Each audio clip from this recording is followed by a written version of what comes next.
Today I'll show you how to delete or cancel a Google Ads account.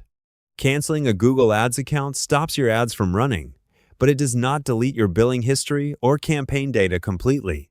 You may still be able to access the account later to view reports, invoices, and past performance.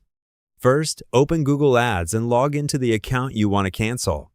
Before canceling, check your campaigns. Go to Campaigns and make sure you are canceling the correct account, especially if you manage multiple Google Ads accounts. If you only want to stop spending money temporarily, you can pause your campaigns instead. Select the campaign, then change the status from enabled to paused. But if you want to cancel the full account, go to the left menu and click Admin. Now open Preferences. Look for the section called Account Status.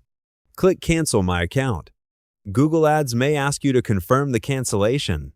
Read the message carefully because your ads will stop running after the account is canceled. If everything looks correct, confirm the cancellation.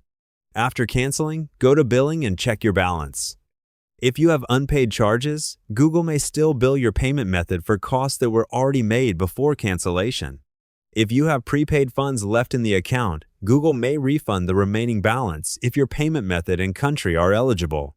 You can also remove users from the account if you no longer want other people to access it. To do that, go to Admin, then Access and Security, and review the user list. And that's it. You've successfully deleted or canceled a Google Ads account. Hope the tutorial was helpful. Subscribe to my channel and see you in the next video.